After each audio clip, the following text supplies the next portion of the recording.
Hello good morning everyone. So welcome again to nursing and study 24/7। आज इस video में हम वेस्ट बंगाल एएनएम जीएनएम के बारे में बात करने वाले हैं। यानी कि जो भी बच्चा वेस्ट बंगाल से बिलोंग करता है और वो अपकमिंग ईयर के अंदर यानी कि 2026 के अंदर एएनएम और जीएनएम का एग्जामिनेशन देना चाहता है, तो उसका एग्जाम का पैटर्न क्या रहेगा, कौन कौन बच्चा एलिजिबल हो जाएगा, क्या आपकी मिनिमम क्वालिफिकेशंस होती है, उन सब चीजों के बारे में हम आज इस वीडियो में डिस्कस करेंगे। तो let's get started with the video. तो अगर हम वेस्ट बंगाल एएनएम जीएनएम की बात करते हैं तो बच्चों इसका जो एग्जामिनेशन है एक एंट्रेंस बेस्ड एग्जामिनेशन होता है और वो आपकी जो कंडक्ट करवाती है वो है जी West Bengal joint entrance examination board, यानी कि WB JEE आपका ये एग्जाम कंडक्ट करवाती है। एक कॉमन एग्जाम होता है दोनों के लिए, एएनएम के लिए भी और जीएनएम के लिए भी। आपका जो एग्जाम होता है बच्चे वो ऑफलाइन मोड में होगा, यानी कि आपको जो OMR शीट्स हैं वो आपको फिल करनी पड़ती हैं इस एग्जाम में। आपका जो एग्जाम का टाइम रहता है वो 1.5 आवर्स का रहेगा। इसकी जो लैंग्वेज रहेगी वो इंग्लिश में या तो फिर बंगाली में रहेगी। जो भी बच्चा बहुत फ्लुएंट है बंगाली में वो बहुत आराम से इस एग्जाम को दे सकता है। यदि आपको लगता है कि आप इंग्लिश में बहुत अच्छे हैं और इंग्लिश आपको पढ़ने और समझने आती तो आप भी इस एग्जाम को बहुत आसानी से समझ पाएंगे। अब हम थोड़ी सी एलिजिबिलिटी की बात कर लेते हैं कि कौन कौन स्टूडेंट इस एग्जाम को देने के लिए एलिजिबल होगा। अगर मैं सिर्फ और सिर्फ एएनएम की बात करूं तो एएनएम में बच्चों आपका सिर्फ फीमेल कैंडिडेट्स जो हैं वो एलिजिबल होती हैं और जीएनएम में एडमिशन लेने के लिए वेस्ट बंगाल की यहाँ पे बात की जा रही है, आपका बोथ मेल एंड फीमेल यहाँ पर एलिजिबल रहेंगे। ठीक है, लेकिन अगर मैं कॉलेजेस की बात करूं, जो भी अगर मेल कैंडिडेट है जो किसी भी कॉलेज में एडमिशन लेना चाहता है जीएनएम के थ्रू, तो यहाँ पर आपको सिर्फ 2 ही गवर्नमेंट कॉलेजेस में एडमिशन मिलता है और कुछ प्राइवेट कॉलेजेस में आपको एडमिशन मिल पाएगा। यानी कि कहीं ना कहीं फीमेल कैंडिडेट्स आपकी थोड़ी सी बेनिफिट में रहती हैं, फायदे में रहेंगी। अगर हम एज लिमिट की बात करें, यदि आपकी एज 17 से 30 साल के बीच में लाई करती है, जिस साल आप एग्जाम देने वाले हैं, आपके फॉर्म्स निकले हैं उस ईयर की 31 दिसंबर तक, तो आप ये एग्जामिनेशन बहुत आराम से दे पाएंगे। लेकिन यहाँ पर कंडीशन ये है कि आप एक इंडियन सिटीजन होने चाहिए, that is an compulsory condition. Plus आप वेस्ट बंगाल में कंपलसरी अनइंटरप्टेड तरीके से, यानी कि लगातार आप पिछले 10 सालों से वेस्ट बंगाल में यदि रह रहे हैं तभी आप इस एग्जामिनेशन को देने के लिए एलिजिबल होते हैं।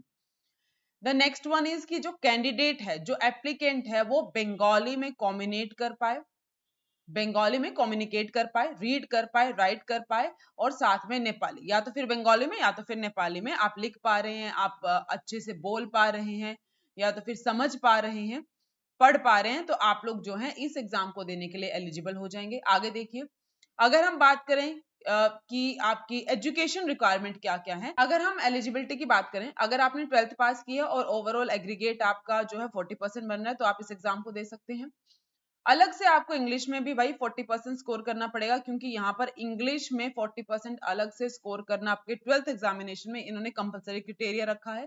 अगर हम वोकेशनल स्ट्रीम की बात करें, अगर आप सीबीएसई बोर्ड से बिलोंग करते हैं और आपने हेल्थ केयर साइंस डिसिप्लिन से अपने 12th किया तो आप इस एग्जाम को दे सकते हैं। लेकिन यदि आप वेस्ट बंगाल से आपने मतलब वेस्ट बंगाल के स्टेट बोर्ड से आपने अपनी वोकेशनल एग्जामिनेशन की है तो आप इस जो एग्जामिनेशन है उसको देने के लिए एलिजिबल हो जाएंगे। ठीक है जी, चलिए अब हम बात करेंगे सिलेबस के बारे में। तो बच्चों देखो, इसके अंदर आपका life sciences, physical sciences, mathematics सब कुछ आएगा। यहाँ पर ये जो लाइफ साइंस, फिजिकल साइंस यानी कि आपकी जो बायोलॉजी होती है, फिजिक्स होती है और मैथ्स होती है, वो आपका 10th स्टैंडर्ड तक का आ रहा है। उसके अलावा आपको इंग्लिश, जीके और लॉजिकल रीजनिंग भी देखने को मिलती है जो आपको 12th स्टैंडर्ड तक की करनी पड़ेगी। यानी कि 10th तक की आप मैथ और साइंस कर जाइए। उसके अलावा जो आपकी इंग्लिश है, जीके है और रीजनिंग है वो आपको थोड़ा सा कॉम्पिटिटिव लेवल की करनी पड़ेगी, जो आप एसएससी वगैरह एग्जामिनेशन के लिए प्रिपेयर करते हो उस लेवल का आपको करके जाना पड़ेगा। अब हम थोड़ा सा एग्जाम पैटर्न को समझ लेते हैं। तो देखिए, यहाँ पर एग्जाम में आपको 2 कैटेगरीज देखने को मिलती हैं, फर्स्ट एंड सेकेंड। पहली कैटेगरी के अंदर आपका जो सारा का सारा क्वेश्चन आएगा वो आपका 1 मार्क का आएगा और सेकेंड कैटेगरी के अंदर आपका जो क्वेश्चन होने वाला है वो 2 मार्क का होने वाला है। ठीक है बच्चों, अब अगर हम बात करते हैं सबसे ज्यादा मेजोरिटी इसके अंदर आपकी रहती है लाइफ साइंसेस की, यानी कि बायोलॉजी की। पहली कैटेगरी में आपको यानी कि पहले सेक्शन में आपको 30 क्वेश्चन देखने को मिलेंगे और दूसरे क्वेश्चन में आपको दूसरी कैटेगरी में आपको 10 क्वेश्चन देखने को मिल रहे हैं। टोटल नंबर ऑफ क्वेश्चन आपके 40 हो जाते हैं, टोटल मार्क्स आपके 50 हो जाएंगे। तो सबसे ज्यादा मार्क्स और जो सबसे ज्यादा स्कोरिंग सब्जेक्ट आपके पास यहाँ पे लाइफ साइंसेज है। अगर मैं बात करूं फिजिकल साइंसेज की, तो 15 आपको पहले सेक्शन में, 5 आपको दूसरे सेक्शन में देखने को मिलेंगे। बेसिक इंग्लिश के सिर्फ 15 क्वेश्चन आ रहे हैं जो कि आपके फर्स्ट सेक्शन में आएंगे। Same goes for mathematicals, 10 question in first section. General knowledge 10 question in first section only. Logical reasoning 10 question 5 questions in first section. तो आपका टोटल फर्स्ट सेक्शन में 85 क्वेश्चन बन जाता है और सेकंड सेक्शन के अंदर आपके केवल 15 क्वेश्चन बनते हैं जो कि लाइफ साइंस और फिजिकल साइंस यानी कि बायोलॉजी और फिजिक्स से आएंगे। ठीक है बेटा। अब यहाँ पर जो टोटल नंबर ऑफ क्वेश्चन आपके पास बन जा रहे हैं वो 100 क्वेश्चंस बन जा रहे हैं और आपके टोटल मार्क्स बन जाते हैं 115। लेकिन सबसे ट्रिकी चीज क्या है यहाँ पर कि यहाँ पर आपकी नेगेटिव मार्किंग भी है। आप यहाँ पर कुछ भी चीज को गलत नहीं करके आ सकते, या तो फिर आप जो है गैस नहीं कर सकते। गैसिंग जो है आपका काम खराब कर देगा। तो अगर आपको अच्छा स्कोर करना है तो आपको इन सारे सब्जेक्ट को, बायोलॉजी को, फिजिक्स को, math, GK, English and reasoning को अपना स्ट्रॉन्ग करना पड़ेगा। अगर आपको वेस्ट बंगाल के किसी भी रेप्यूटेड से अच्छे से इंस्टीट्यूट से एएनएम और जीएनएम करना है। अगर आपको इस एग्जामिनेशन के रिगार्डिंग कोई भी क्वेरीज रहेंगी, please drop me a comment, I will clear your doubts. Okay, have a nice day, bye.